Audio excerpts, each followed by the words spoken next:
9 months ago, a heavy manila envelope landed on my kitchen table. The paper felt too stiff under my fingers, cold from the October air outside, and it smelled faintly of stale coffee and printer ink. A man named Grant Mercer had just set it there. He was a licensed fraud investigator, and his presence alone made the quiet in my apartment feel incredibly heavy. Grant looked at me from across the table. "Your sister claims you stole her diamond bracelet." I was 38 years old. I spent my days coordinating schedules and ordering medical supplies at a community clinic. People trusted me with their health records, their appointments, and their children. Now, my own sister had sent an investigator to my door. "Open it," Grant told me. My wrist still ached, a dull throb radiating from the exact spot where the security guards had grabbed me 3 days ago at the wedding. I peeled the seal back and pulled out a stack of copied papers. Inside was the official insurance claim Ashley had filed. "What time did you arrive at the venue on Saturday?" Grant asked. I did not have to guess. The parking garage machine had printed a ticket right as I pulled in out of the rain. 8:43. Grant pointed to a highlighted line on the paper. "Your sister stated the bracelet went missing at 8:10. She filed a claim for $42,000. He then slid a blurry photograph across the table. It was a still frame from the lobby security camera. There I was, walking through the front doors, shaking water off my coat. The digital timestamp in the corner read exactly 8:43. "Her timeline does not add up," Grant said. He warned me right away that a wrong timeline did not prove she made it all up. People panic, and they get confused about time. I needed to give an exact statement, and he made it clear I could not go talk to any witnesses to argue my case. I had to let the process play out. I touched the fading bruise on my arm, and the memory of Saturday night pulled me right back into that ballroom. It had been a freezing, miserable evening. A constant autumn drizzle washed over the Ohio suburbs, turning the roads slick. I was late to the converted train station where the reception was held because Aunt Linda had experienced car trouble on the highway. I drove out of my way to pick her up. It was just a habit I had formed over the years. Whenever someone in the family had a problem, they called me, and I simply handled it. When Linda and I finally walked into the warm ballroom, my little cousins ran over to hug my knees. Uncle George clapped my shoulder and asked about work. I smiled and greeted them softly, keeping my voice down so I would not pull any focus from the bride. Across the room, Ashley stood in her custom white gown. She saw the relatives gathered around me, and her practiced, radiant smile went entirely rigid. The trouble started right before the cake cutting. A sharp squeal of feedback cut through the music as Ashley grabbed the microphone and walked to the center of the dance floor. She announced that our grandmother's diamond bracelet had disappeared from the bridal suite. The room went completely silent. You could hear the rain tapping against the tall glass windows. Ashley turned and looked straight at me. She asked loudly if I had been upstairs in the bridal suite. I told her I had not even been on that floor. Ashley raised her voice, so every guest in the back row could hear her. The bride claimed I had always been jealous about those family diamonds, insisting I just wanted to ruin her perfect night because I resented her happiness. I did not cry. I did not drop to my knees and beg her to believe me. Instead, I held both my hands out away from my body. I told her if she really believed I took it, she needed to call the police right now and have them search my purse. Ashley did not reach for her phone. Instead, she locked eyes with the 2 security guards standing near the exit and gave a very subtle, sharp nod. Those guards did not ask questions, nor did they ask to check my bag. They marched straight over, grabbed me by the arms, and dragged me toward the exit. I asked them why nobody was searching my things if a crime had just been committed. The taller guard only grunted, stating they were instructed by the venue client to remove me from the private property immediately. Guests held up their phones to record the scene. Camera flashes illuminated the dark corners of the room. My mother, Nancy, stood right next to Ashley during the entire commotion. She did not say a single word to stop them. My dad tried to stand up from his chair to reach me, but he had recently suffered a mild stroke, and the sudden movement made him dizzy. Aunt Linda had to hold him down by his shoulders. The heavy wooden doors slammed shut behind me. I stood under the awning in the freezing autumn rain, rubbing my sore wrists while the cold seeped into my shoes. Aunt Linda slipped out a side door a minute later, holding her coat like a shield. I told her to go back inside and stay with Dad. He did not need the physical stress of a family war tonight. Before I walked to my car, I looked back through the tall glass windows. Ashley was not commanding the staff to lock down the room, nor was she crying over our grandmother's stolen legacy. The bride simply smoothed down the tulle of her skirt, took her new husband by the hand, and walked back to the center of the dance floor. "What sticks out to you the most?" Grant asked, pulling me back to my quiet kitchen. I pushed my cold coffee mug aside. She never wanted the bracelet back, she only wanted me gone. Grant did not argue. He just reached into the thick manila envelope and pulled out one more sheet of paper. It was a signed addendum to her official insurance statement. "Your sister did not merely say you stole it," Grant told me. "She signed a legal document stating she saw you leaving the bridal floor at 8:12. I stared at the security photo again. The one showing me walking into the building at 8:43. Ashley had not just made a mistake in her panic. She had written a lie with a specific timestamp. A lie prepared long before I even stepped out of the rain. Grant Mercer walked out of my apartment, and the moment the latch clicked into place, my cell phone started vibrating against the kitchen counter. It had not stopped ringing since Saturday night. Notifications lit up the screen with a steady, punishing rhythm. Several extended family members wanted to know if I was okay. A few cousins sent messages telling me to just return the bracelet so the family would not have to deal with a police investigation. I did not type a single response. When Aunt Linda called an hour later, I finally picked up. Her voice sounded thin and exhausted. She told me my father was asking for me and begged me to come over to their house. I closed my eyes, leaning my forehead against the cool refrigerator door. I am not coming over while Ashley is sitting in that living room. Setting that boundary felt awful, but I held firm. Tuesday morning arrived with the buzzing fluorescent lights of the community clinic where I worked. Staying busy usually helped me clear my head. I spent the first 3 hours organizing patient schedules and helping an elderly man named Mr. Henderson figure out his county transit pass. Around noon, I handed our young receptionist a small bakery box to celebrate her birthday. I was not trying to be a saint. Remembering small details about people simply made the days run smoother. The receptionist did not smile when she took the box. She looked down at her lap, then glanced at me with deep, uncomfortable pity. Someone had uploaded the video of security dragging me out of the ballroom to a local community group. My humiliation was no longer contained to our family. My face burned, and a tight knot formed in my stomach, but I refused to pack up my desk. I just went back to sorting medical supply invoices. Aunt Linda showed up at the clinic during my lunch break, carrying a brown paper bag from my favorite deli. We sat in the break room while the scent of warm roasted turkey filled the small space. "Ashley always hated that everyone in the family calls you first," Linda said, pushing a wrapped sandwich across the table. "She thinks you steal her spotlight on purpose." My jaw tightened. I have never wanted to compete with her. I just show up when people need help. Linda gave me a sad, knowing look. "You do show up. And you also like being the one everyone needs. You like fixing things." That observation stung because a small part of it was true. For years, I had quietly corrected my sister's mistakes. I covered a small credit card debt for her 2 years ago and fixed her damaged wedding invitations without complaining. I called it being a good sister. But maybe I had been using my competence to secure my place in the family. By absorbing her messes, I had helped Ashley avoid any real consequences. My phone buzzed again on the plastic table. A text from Ashley appeared on the screen. The message was perfectly constructed, designed to make her look like a generous victim. She wrote that if I returned the bracelet within 24 hours, she would not push this matter any further and would keep the police out of it. Anger flared hot and bright in my chest. My fingers hit the keyboard before I took a single breath to think. I typed back that I knew exactly where $8,400 had gone from our father's medical care account. I hit send. A second later, the reality of my mistake washed over me. I had just tipped off my sister that I was investigating the missing money.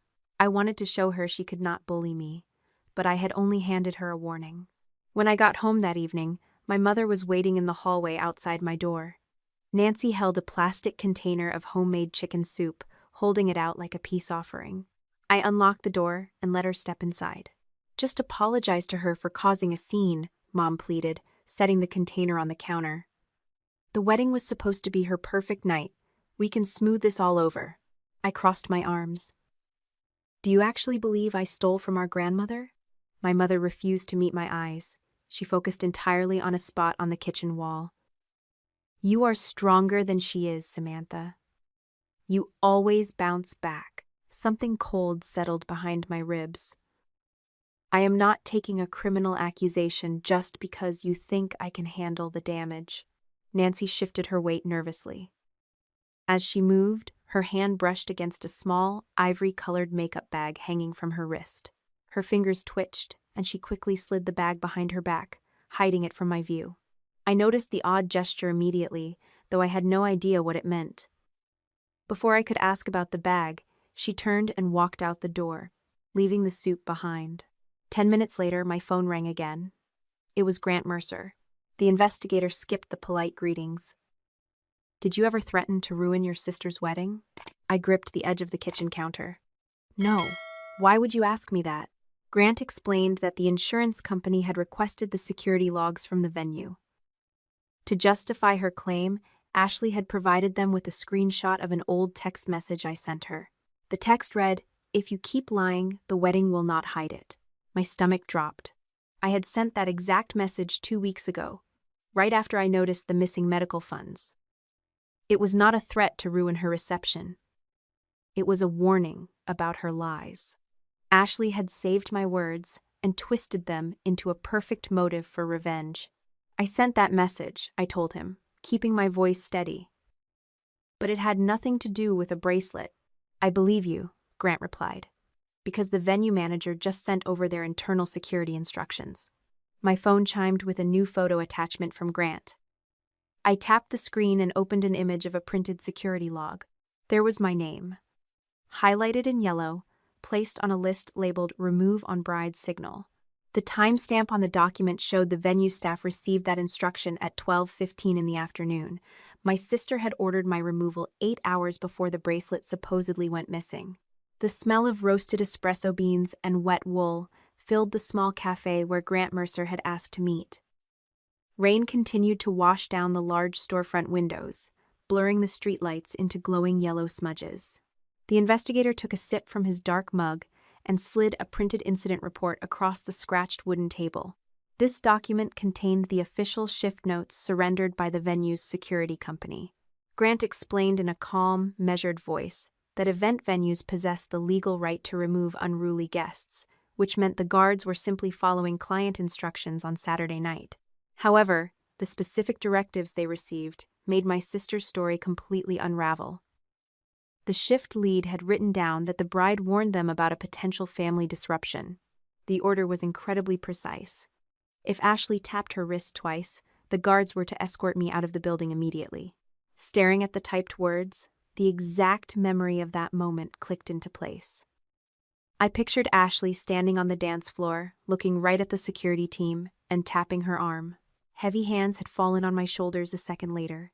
Nobody had mentioned checking my purse, and nobody had actually started searching the room for a stolen diamond.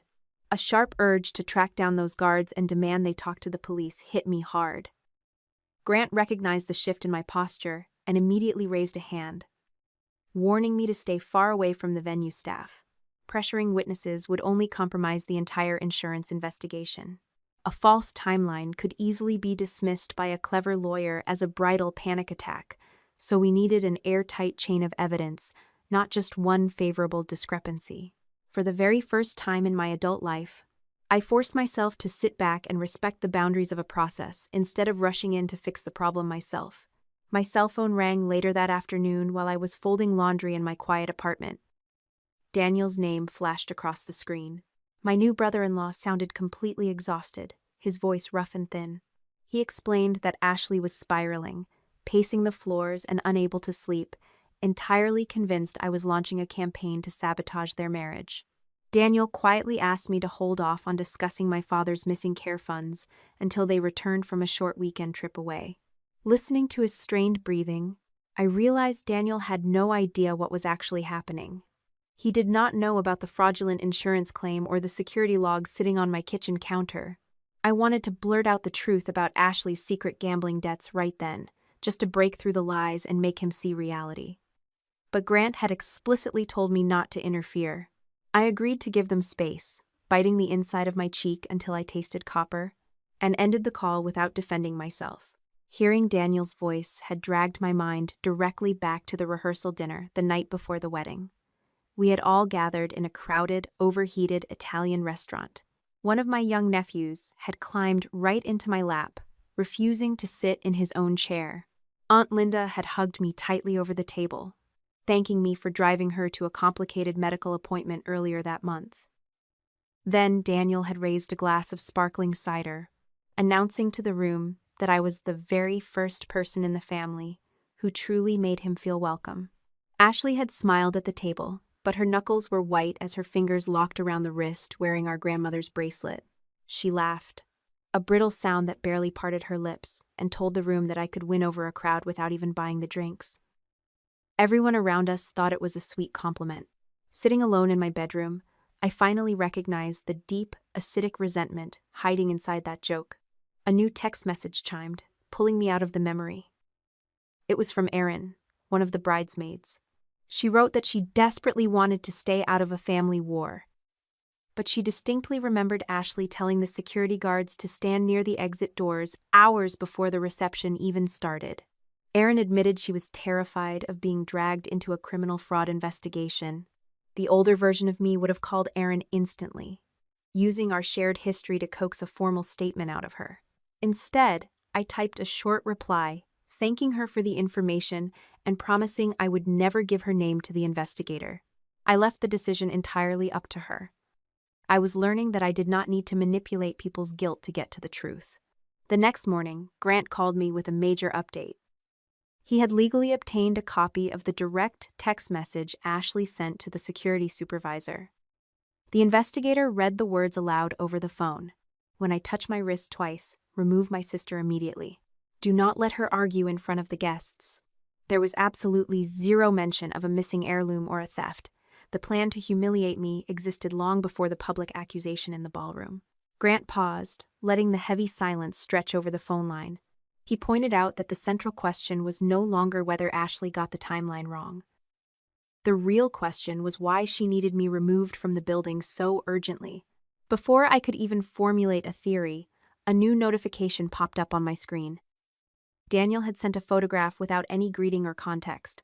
It was a screenshot of a strange transaction on their shared credit card statement.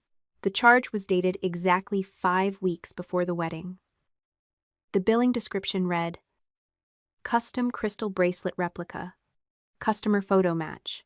20 minutes after that text message arrived, a heavy knock rattled my apartment door. Daniel stood in the hallway, rain dripping from the hem of his jacket. He held a crumpled piece of paper in his hand. My brother-in-law pushed past me into the kitchen, dropping the printed credit card statement right onto the counter. "I am not stealing confidential documents," Daniel said, his voice tight. "My name is on that account. I have a legal right to look." He pointed at the charge from a theatrical supply company. The young school counselor desperately wanted his new wife to be innocent, explaining that Ashley claimed the replica was simply a custom gift for a bridesmaid. I looked at the vendor name, recognizing a business that manufactured stage jewelry from customer photographs. Without offering a judgment or trying to convince him, I simply took a picture of the statement and emailed it directly to Grant Mercer. My phone started vibrating before the email even finished sending. An unknown number flashed on the screen. When I answered, Ashley spoke in a low, furious whisper that made the hair on my arms stand up. "You are poisoning my husband against me," the bride hissed. "You have always loved playing the saint while you treat me like a complete disaster. Checking my bills, tracking my habits, hovering over my entire life." My throat closed up because her accusation carried a sharp sliver of truth. I had spent years using a condescending tone when she made mistakes. Reminding her about missed appointments and covering her small debts gave me a quiet sense of control, an easy way to feel responsible and needed. Recognizing my own flaw hurt deeply, but my past judgment did not put a stolen diamond in my purse. I hung up the phone without saying a single word. Daniel watched me set the device down. He sank onto a kitchen stool, taking off his glasses to rub his exhausted eyes. Slowly, he started piecing recent memories together aloud. He remembered offering to take the heirloom to a professional jeweler for cleaning a week before the ceremony. Ashley had completely panicked, insisting the fragile antique could never leave her wrist. During the rehearsal dinner, she had kept her right hand tucked under the table, swatting him away whenever he tried to touch the clasp. And then there were the phone calls. Strange, unsaved numbers had been calling her for weeks, sending her out of the room to answer in private. The sudden ringtone of a new call interrupted his thoughts. Grant Mercer needed a quick confirmation. The investigator had contacted the jewelry shop, and the owners agreed to preserve their records for an official inquiry. Grant would not hand me the confidential file, but he confirmed one crucial detail. The shop had produced a crystal replica based entirely on reference photos my sister provided. Ashley had prepared a fake diamond, and I had absolutely no idea where the real one had gone.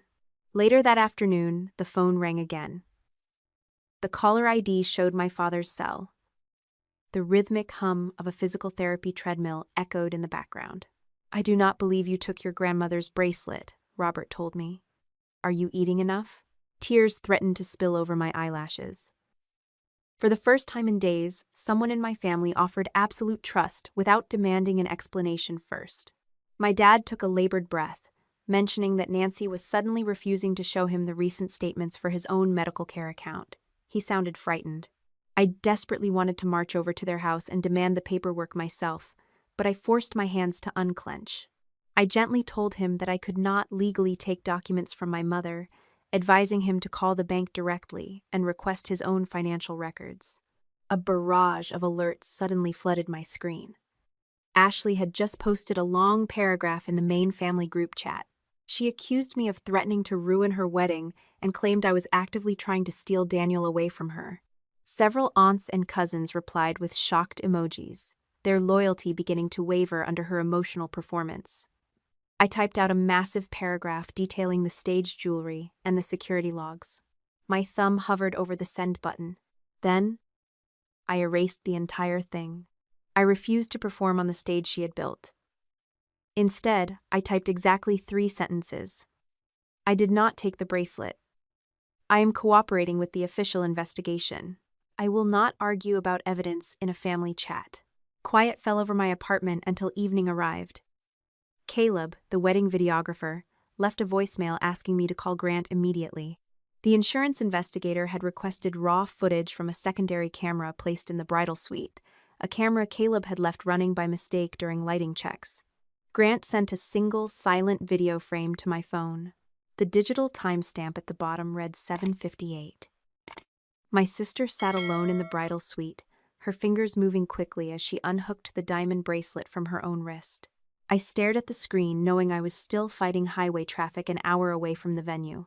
The fluorescent lights hummed steadily overhead inside Grant Mercer's cramped office, casting long shadows across his cluttered desk. Caleb, the wedding videographer, sat nervously by the window while Daniel and I stood behind the investigator's chair, staring at the bright computer monitor. Grant clicked his mouse, pressing play on the raw footage Caleb had legally surrendered that morning. A secondary camera, set up on a tripod merely to capture the bridal makeup process, had been left running by mistake after the crew went downstairs. On the screen, the digital timestamp in the lower corner read 7:58. My sister stood in the center of the bridal suite, completely alone, her white gown glowing under the vanity lights. She unhooked the glittering bracelet from her wrist, her movements deliberate and calm, and carefully placed it inside a familiar ivory-colored makeup bag. A moment later, my mother stepped into the frame, reaching out to take the small pouch. Nancy paused, her brow furrowed in deep confusion. "Are you sure this is the one you want to wear?" Nancy asked, her voice caught clearly by the microphone pinned to a nearby chair. Ashley did not even look at our mother. "It only has to look right in pictures." Daniel reached across the desk and hit the spacebar, freezing the video instantly. He slowly removed his glasses, pressing the heels of his hands against his eyes until his knuckles turned white. My brother-in-law did not scream, throw anything, or demand a divorce right there in the office. He just sat perfectly still in the guest chair, asking the empty air why his new bride would need a priceless family heirloom to merely look correct for photographs. A powerful urge to place a comforting hand on his shoulder washed over me, a deeply ingrained instinct to manage someone else's emotional pain. I kept my hands folded tightly in my lap, realizing that fixing this for him would only rob him of the truth. Watching that ivory bag on the screen triggered a sharp physical reaction in my chest. My mother had carried that exact pouch into my apartment just days ago when she brought me chicken soup, nervously shifting it out of sight when I questioned her loyalty. I reached for my cell phone, desperate to call Nancy and demand answers. Grant immediately placed his heavy hand over mine, shaking his head. The investigator warned me that confronting a person currently holding potential physical evidence could compromise the entire inquiry, instructing me to wait for the proper authorities to secure the item. The delay frustrated me endlessly, but I slid the phone back into my pocket, finally honoring the legal process over my desperate need for control. Later that afternoon, Grant brought an independent jewelry appraiser into the office to review the frozen video frames. The expert leaned close to the monitor, comparing the bright, pixelated image of the jewelry on screen to the official appraisal photographs submitted in my sister's insurance file. Because of the camera's distance across the room, nobody could read tiny engravings or spot microscopic repairs. However, the appraiser pointed a pen at the screen, noting that the physical shape of the clasp and the arrangement of the stones sitting right next to the locking mechanism looked entirely wrong. The item captured it. Liu. Grant pulled the true serial number directly from the insurance policy documents, relying on official paperwork rather than the blurry video. Armed with that unique identifier, the investigator submitted a formal query into a centralized database used by law enforcement and licensed pawnbrokers. I paced the length of his tiny office, asking for the addresses of nearby pawn shops so I could go look for the real diamonds myself. Grant flatly refused, reminding me that amateur interference only destroys valid cases. We had to wait for the system to work. The investigator made a formal phone call to my mother shortly after the appraiser left, leaving a stern voicemail requiring Nancy to contact his office regarding an active fraud inquiry.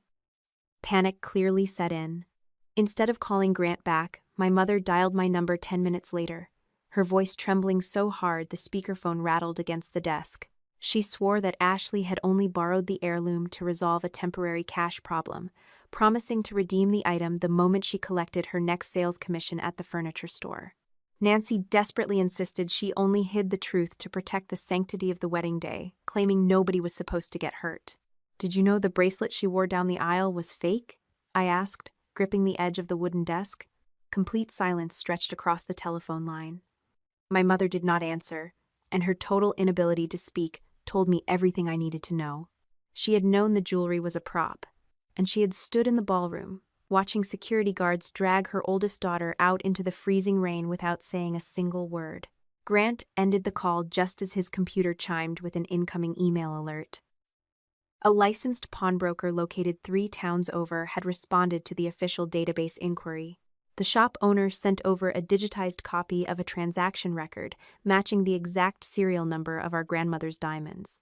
"We are no longer investigating a missing item," Grant said, his voice dropping into a serious clinical tone. "This is a staged insurance fraud claim." The investigator turned his monitor toward me. The pawnshop had provided a still frame from their own security cameras, dated exactly 6 weeks before the wedding. There was Ashley, wearing her favorite green sweater, standing under the bright fluorescent lights of the shop. She placed the real diamond bracelet onto the glass counter, smiled at the clerk, and leaned forward to sign her own name on the contract. Dust hung in the pale afternoon light filtering through my parents' living room window. Grant Mercer sat on the edge of the floral sofa, keeping his posture stiff and professional. My father rested in his favorite armchair, breathing slowly, while I stood near the doorway. We were not here for a family visit. The investigator quietly explained to my mother that she could voluntarily surrender the item in question, or he would be forced to forward his findings to the proper authorities for a search warrant. Nancy avoided looking at any of us. The woman who had spent decades keeping our family looking perfect simply nodded, walked over to a stack of wedding keepsakes in the corner, and returned holding a familiar ivory-colored makeup bag. Her manicured fingers trembled as she pulled the zipper back, She reached inside the hidden lining and placed a glittering, incredibly fake diamond bracelet right onto the glass coffee table. Ashley promised she would redeem the real one after she got her next sales commission, Nancy whispered, staring at the cheap crystal. My mother insisted the bride only bought the replica so our grandmother could still be present in the wedding photographs. The excuse sounded absolutely absurd falling from her lips. Nancy admitted she knew the jewelry was a prop, but she had desperately convinced herself that no one would get hurt if Ashley just bought the original back quietly. You knew it was fake when she accused me in front of 200 people, I said, my voice rising higher than I intended. You stood right next to her, Mom. You let her build a criminal record around my name just to keep her comfortable. My father raised a shaking hand, asking us to stop shouting. I closed my eyes and took a deep breath, realizing I was using all my old resentment to punish her in one single strike. Being right did not give me permission to be cruel. I do not want an apology that you think will calm me down, I told her, lowering my tone. I just need the actual truth. Robert shifted in his heavy armchair and reached into his sweater pocket.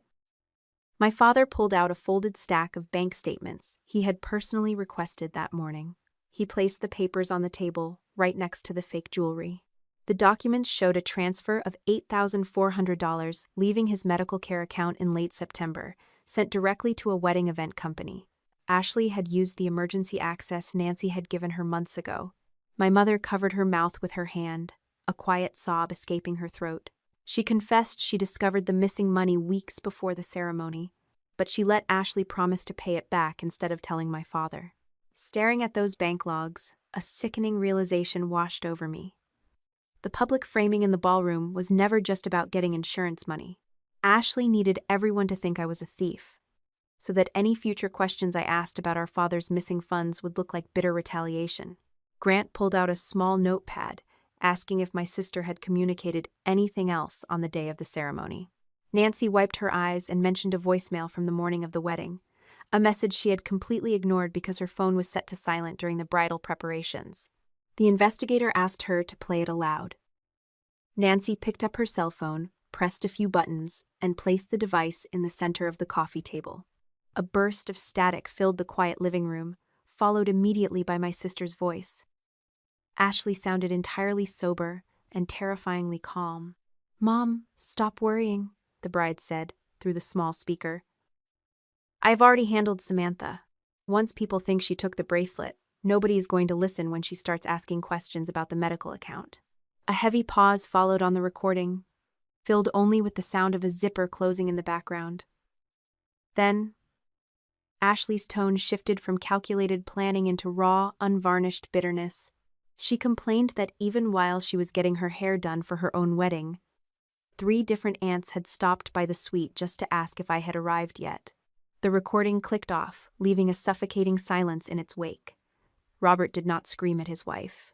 He simply looked at Nancy, his expression breaking into deep, quiet devastation, and asked why she always believed I could survive any amount of betrayal just because I caused fewer problems than my sister. Nancy had absolutely no answer for him. I watched my dad lean back into his chair, finally understanding that keeping the peace had only created a family entirely built on lies. Grant stepped forward and carefully placed the fake jewelry into a transparent evidence bag. He instructed my mother to back up the voicemail and warned all of us not to alter any files. I kept my hands firmly by my sides, refusing to touch the crystal replica. The investigator zipped his briefcase closed, but the final words of that audio recording continued to echo loudly in my head. Before the call ended, my sister had made one last promise to our mother. By the end of tonight, Ashley had whispered, they will finally look at her the way they have always looked at me. I stood frozen in my parents' living room. The insurance money and the stolen medical funds were just convenient benefits. The real target had never been the jewelry. The target had always been me. Erin, one of the bridesmaids from the wedding, sent a series of screenshots to Grant Mercer's office early the following morning. The young woman wanted nothing to do with a formal legal battle, but her conscience had finally caught up with her. She forwarded a string of private messages Ashley had typed during the frantic hours before the ceremony.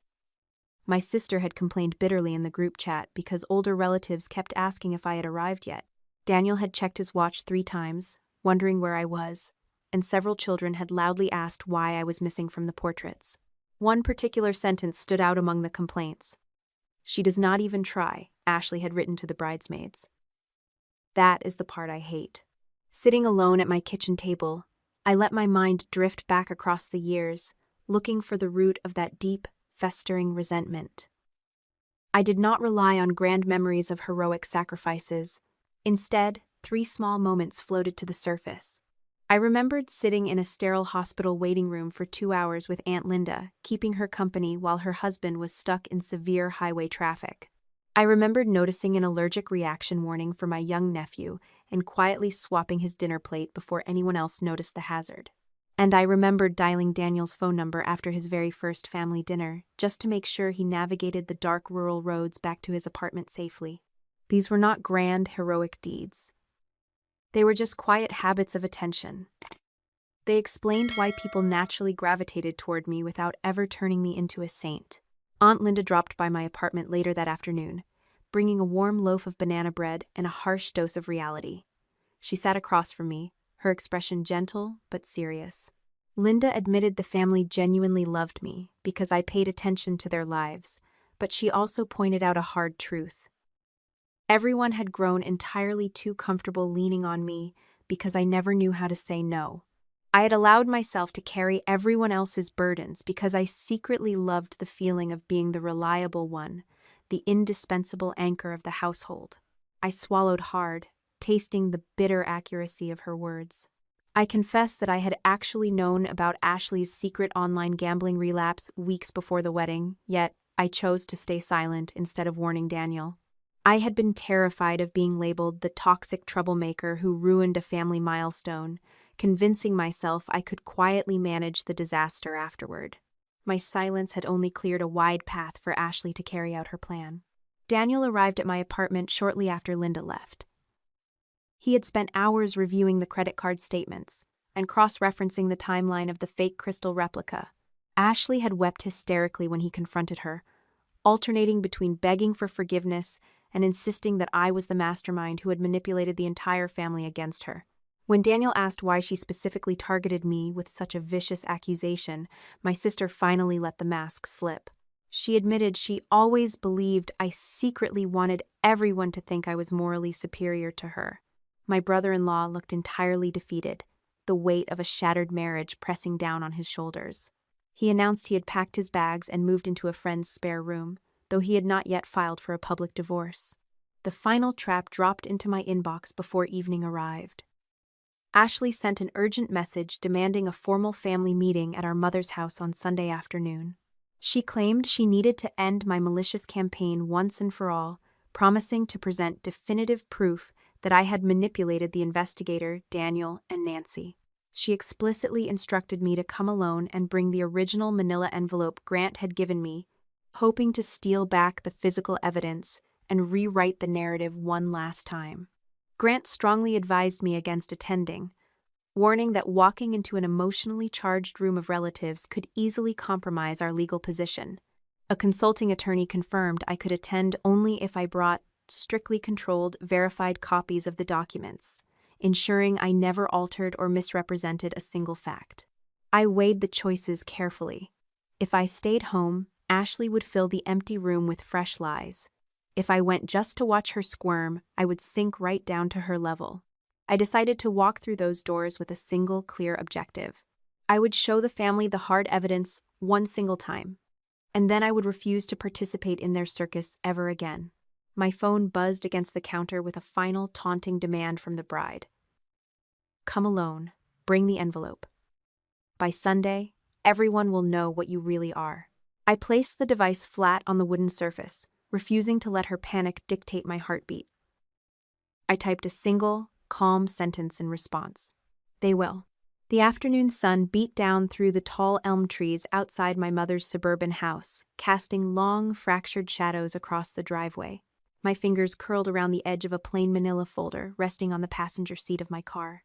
Inside that folder sat only the verified, legally permitted copies of the insurance timeline, the security team instructions, the replica store invoice, a single transcribed frame of the raw video footage, and the pawn shop transaction record. The originals remained safely locked away in Grant Mercer's office. I had left nothing to chance. Before stepping out of the car, I spent 5 minutes drafting a long, blistering speech in my head. I wanted to list every single time Ashley had lied, every holiday she had ruined, and every quiet humiliation she had inflicted upon me over the past decade. Reading those imaginary sentences back to myself, a cold weight settled in my chest. If I walked into that house shouting about our entire shared history, I would simply turn a fraud investigation into a petty sibling brawl. I ripped the mental script to pieces, keeping only 3 fundamental questions in my mind. Where was the real diamond? Why had the security guards been instructed to remove me hours before the necklace supposedly vanished? And why did my sister need the entire family to view me as a thief? My father's sedan was parked near the garage. Robert had insisted on attending the family gathering despite his fragile health. When I called him earlier that morning to suggest he stay home and rest, my dad had quietly reminded me that protecting him from uncomfortable truths had become the primary excuse for years of family deception. I agreed to bring him, making sure to pack his heart medication and a small bottle of water in my coat pocket, while still refusing to make decisions on his behalf. Stepping through the front door felt like walking into an old theater right before the curtain rose. Nancy had arranged the living room furniture into 2 distinct, accidental camps. Ashley sat perched on the edge of the floral armchair right next to our mother, wearing a plain beige sweater instead of her bridal whites, carefully curating the image of a persecuted victim. Daniel stood awkwardly near the brick fireplace, his arms crossed tight over his chest, refusing to make eye contact with his wife. Aunt Linda and Uncle George sat on the far sofa, their expressions tight with a mixture of anxiety and exhaustion. I walked into the center of the room alone, exactly as commanded, and laid the manila folder flat on the coffee table. Ashley did not wait for me to take a breath. She launched into her defense with a polished, theatrical performance that she must have rehearsed for hours. My sister pointed a trembling finger at me, telling the room that I had always thrived on being the indispensable martyr. She claimed I had bullied the insurance investigator, manipulated Daniel into doubting her sanity, and deliberately engineered a false narrative to punish her for having a happy wedding. She looked directly at Nancy, pleading for validation. "She has always been jealous of the life I built," Ashley cried, her voice cracking with practiced perfection. She could not stand watching me get married. I did not interrupt her. I let the accusations hang in the air, refusing to raise my voice. When she finally paused to catch her breath, I looked across the coffee table and gave a very simple, measured response. "I was wrong to keep Daniel's life from him," I said, my voice steady and quiet, "and I was wrong to think I could manage your choices behind the scenes. But none of those mistakes put a missing diamond in my purse." The calm admission completely disarmed her. Ashley blinked, her rehearsed outrage stuttering for a fraction of a second before she twisted back toward our mother, demanding that Nancy tell everyone about my controlling behavior over the years. I turned my gaze to my mother. "Do you have anything you want to say, Mom?" Nancy remained seated right beside Ashley. She kept her hands folded tightly in her lap, her shoulders hunched under an invisible weight. A few relatives shifted uncomfortably on the couch, interpreting my mother's silence as a continuation of her lifelong habit of choosing the youngest child, no matter the cost. A familiar, sharp ache bloomed behind my ribs, but I refused to let it turn into a plea for affection. I was done begging for a fair place at a table built on favoritism. Ashley smiled, a thin, triumphant curve of her lips. "Even Mom knows the truth," she whispered to the room. Instead of shrinking back, Nancy slowly stood up from the armchair. She did not walk over to my side of the room. Instead, she crossed the floor toward the small television stand in the corner, her movements stiff and mechanical. My mother picked up a small digital speaker she had borrowed from a neighbor and placed it on top of the wooden cabinet. "Play the message first," Nancy said, her voice barely louder than a dry leaf scraping across concrete. Ashley spun around in her seat, her face draining of color in a single heartbeat. "Mom, what are you doing? Turn that off." Nancy ignored her, pressing play on the connected phone. The tinny audio recording of the voicemail Ashley left on the morning of the wedding filled the quiet living room. "Once they think Samantha stole it, nobody will listen when she starts asking about the money." The room went entirely, deathly silent. You could hear the faint hum of the refrigerator in the kitchen down the hall. Ashley bolted straight up from the armchair, lunging toward the speaker like a cornered animal. She pointed a shaking finger at our mother, her carefully maintained mask of innocence shattering completely into raw, ugly panic. "You were supposed to delete that," Ashley screamed, her voice tearing through the quiet house. The tiny digital speaker hummed in the center of the living room, replaying the final seconds of that wedding morning voicemail until the audio cut out completely. Ashley stood frozen beside the television cabinet, her chest heaving as she stared at our mother with absolute betrayal. No one in the room moved. The heavy silence lasted long enough for the distant sound of traffic outside to bleed through the closed windows. Ashley tried to recover, her hands fluttering toward her face as her voice shifted into a thin, defensive whine. She claimed she had only recorded those words during a moment of intense panic, insisting the stress of the wedding had made her say things she never truly meant. I did not raise my voice to argue about her feelings. I simply reached into the manila folder on the coffee table and pulled out the venue's security log. "Then let us look at what happened before I arrived," I said, laying the papers flat on the wood. I pointed to the 2 conflicting timestamps. I reminded the room that the official insurance statement claimed the heirloom vanished at 8:10 in the evening. Then, I held up the digital photograph from the parking garage entrance, showing my car pulling into the venue at 8:43. Aunt Linda leaned forward, peering closely at the printed numbers, and read the arrival time aloud to everyone. Ashley crossed her arms tightly over her chest, her face flushing a deep, angry red. She stammered that she must have made a simple mistake with the clock because the chaotic reception had rattled her nerves. "Then let us talk about the instructions you gave the guards before the guests even walked through the front doors," I replied, sliding the signed security directive across the table. Uncle George picked up the paper, his eyes scanning the typewritten words where the shift lead confirmed my sister had ordered my immediate removal the moment she tapped her wrist twice. Ashley spun around to face him, shouting that she only gave those instructions because she knew I was angry about old family arguments and wanted to prevent a scene. "You did not order security to stop a fight," I said, my voice cutting cleanly through her excuses. "You needed me off the property so nobody could ask questions while you staged a theft."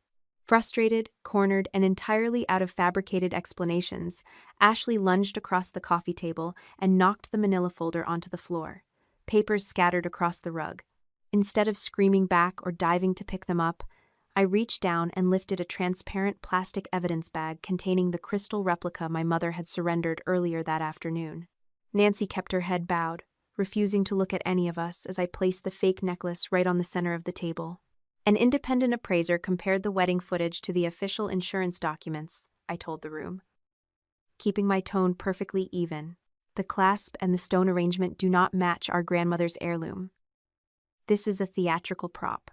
George stared at the glittering glass under the living room lights, then looked up at my mother with absolute disbelief in his eyes. He asked Nancy where the real diamond was. Before my mother could form an answer, I dropped the final piece of evidence onto the glass table. It was the digitized transaction record and the still frame from the pawn shop counter, dated 6 weeks before the wedding, showing Ashley's own signature at the bottom of the contract. Daniel stepped out from the shadows near the fireplace. He walked slowly toward the coffee table, his eyes locked on the pawn shop document bearing his wife's legal name. He looked at Ashley, the man who had promised to spend his life with her just 3 days before, and asked a single, quiet question.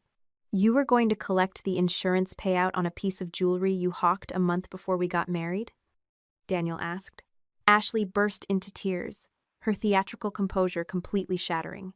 She grabbed the edge of the table, insisting she only pawned it to clear a temporary debt and fully intended to redeem the diamonds before anyone noticed. She screamed that she was forced into it, because no one in the family ever took her financial struggles seriously. Then she turned her fury directly toward me, her eyes flashing with pure malice. "You already had everyone wrapped around your finger. Even on my wedding day, before I even walked down the aisle, all the relatives were asking when Samantha would arrive, checking if Samantha approved of the flowers, making sure Samantha had a seat." I held her gaze, refusing to flinch away from the ugliness in her expression. "So you wanted them to hate me?" Ashley did not say yes, but the heavy, suffocating silence that filled the room answered the question more clearly than any confession could have. She hated that my presence in the family required no performance, no artificial charm, and no financial padding. Daniel slowly slid his gold wedding band off his finger. He set the ring down on the wooden coffee table right next to the fake crystal bracelet, his movements deliberate and entirely void of anger. He told Ashley he could not stay married to someone who valued human collateral so cheaply, confirming he would leave immediately to stay with a friend and contact a divorce attorney. He did not yell, and he did not make empty threats. He simply walked out the front door, leaving her standing alone in the center of the room. The quiet that followed was profound. No one delivered an emotional speech, and no one stood up to applaud. Aunt Linda was the first to move, standing up from the sofa and walking over to sit on the empty armchair directly beside me. George followed her, taking a seat nearby. One of my young cousins reached down, picked up his phone, which had been recording the confrontation, switched the device off, and tossed it onto the couch to refuse part in the spectacle. My father pushed himself up from his armchair using both hands, walking slowly across the carpet until he lowered his frail body into the chair right next to mine. One by one, the rest of the relatives shifted their positions, moving away from the side of the room where Ashley stood. Nancy remained trapped in the middle of the floor, standing entirely by herself. My mother finally broke down, confessing to the entire family that she had known about the pawnshop transaction, that she had helped hide the replica, and that she had chosen to protect her youngest daughter by letting the oldest take the fall. Ashley looked around the living room, watching the familiar faces physically distance themselves from her deceit. She threw her hands up in the air and screamed at the top of her lungs that everyone in the room was choosing me over her. I looked at my sister, letting the truth settle over the space between us. "No," I said quietly. "They are choosing what you did over what you said." Before Ashley could launch into another round of screaming, my cell phone began to vibrate loudly against the coffee table. The screen displayed Grant Mercer's name. Following the investigator's instructions from earlier that morning, I pressed the speakerphone button and laid the device flat on the wood. Grant's voice filled the quiet living room, steady and official. He announced that the insurance company had officially reviewed all newly submitted evidence, formally rejected the theft claim for fraudulent misrepresentation, and transferred the complete investigative file to the appropriate legal authorities for statutory review. Ashley froze, her breath catching in her throat as she heard every single word echo through the speaker. For the very first time since she set her plan in motion, the consequences of her actions had slipped entirely out of her control, leaving her standing in a room full of people who finally saw the unvarnished truth. Over the weeks that followed that explosive family meeting, the legal system ground forward without any theatrical police raids or sudden dramatic arrests. The insurance company officially rejected the fraudulent claim. The local authorities reviewed the transferred files, examining the pawnshop transaction records and the financial statements from my father's care account. By May of 2026, after months of steady negotiation through a court-appointed attorney, Ashley accepted a formal legal resolution that included mandatory restitution payments, supervised probation, community service hours, and a court-ordered gambling addiction treatment program. She did not serve a multi-year prison sentence for an unfulfilled insurance claim, but the public weight of her criminal record and the absolute loss of her financial safety net delivered a permanent reality check. Daniel moved out of their shared apartment permanently on the very evening of our confrontation. Following weeks of private counseling and legal consultations, he officially filed for divorce. He did not attempt to build a romantic relationship with me, choosing instead to keep our interactions strictly respectful, distant, and centered entirely around winding down shared administrative ties. He cooperated fully with the investigators by providing joint credit card statements, ensuring that the image of a flawless marriage my sister had tried so desperately to protect vanished completely. My father and mother permanently locked Ashley out of any administrative access to the medical care account. To cover a portion of the funds our younger sister had drained for her wedding vendors, Nancy was forced to sell her newer sedan and significantly cut back on her household expenses. I did not accept a single penny of financial inheritance or large property transfers from my parents. The $4,000 I had lent Ashley months earlier was officially rolled into her court-ordered restitution plan, though I never sat around waiting for those checks to arrive. Nancy came to my apartment one Tuesday evening, arriving without her usual homemade soup or any polished excuses. She sat at my small kitchen table, looked me directly in the eye, and clearly apologized for every single time she had sacrificed my well-being to keep the peace. She did not demand immediate forgiveness, and I did not offer it on the spot. I agreed to attend a few structured family therapy sessions with her, provided she maintained total accountability for her actions. I did not, however, hand her a spare key to my front door, nor did I resume answering every frantic phone call she attempted to place. Ashley called me late one afternoon from the lobby of her mandated counseling center. Her voice sounded thin, fractured by months of isolation, complaining that the rest of the family had completely abandoned her. She demanded that I step in and convince everyone to forgive her. Forgiveness is not the same as giving you your old place back, I told her, keeping my tone entirely level. She sobbed that I had won everything. I reminded her that nobody wins when a family has to discover the truth through an insurance fraud investigation. When she asked if I still considered her my sister, I answered honestly. Blood relation does not wipe away the destruction of a crime, and I would only speak to her when she stopped demanding that other people fix the consequences of her choices. Now, in July of 2026, roughly 9 months after those cold October nights began, our family gathered in my parents' living room to celebrate my father's birthday. There was no rented ballroom, no expensive jewelry display, and no rehearsed speeches about perfection. I arrived carrying a simple homemade lemon cake that my dad loved.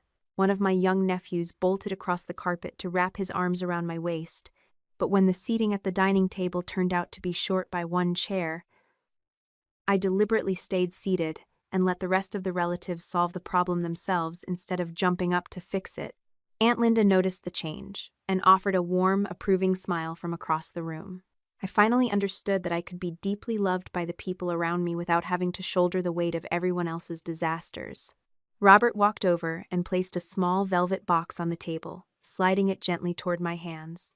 Inside sat the antique diamond bracelet, fully recovered and legally returned through the proper channels after the investigation closed. He asked if I wanted to keep it for myself. I gently pushed the box back across the wood, shaking my head. I suggested we place the heirloom inside a secure bank safety deposit box with clear, transparent documentation, so that it remained a shared family history rather than a prize to be won. Touching the repaired clasp, I thought back to the crystal replica shining under the wedding lights. The true value of our lives had never been locked inside precious stones. It rested entirely in the quiet comfort of knowing that love and responsibility no longer shared the same definition. My phone vibrated softly against the tabletop, lighting up with a familiar incoming caller ID. I glanced down at the screen, saw my sister's name flashing in the dim light, and turned the device face down without a single flicker of guilt. I still answered when love called my name. I just stopped answering when guilt used the same voice. When you spend your whole life acting as the shock absorber for everyone else's mistakes, you start to believe that keeping the peace is your personal job. But protecting people from the natural wreckage of their own choices is not kindness. It is just a way of enabling destruction. True care means standing by the people you love while letting them face the full weight of reality, because nobody ever learns how to build a genuine life if someone else is always there to sweep up the broken glass. Have you ever caught yourself carrying the heavy burden of someone else's guilt, wondering how long you could keep holding it up before it finally broke you?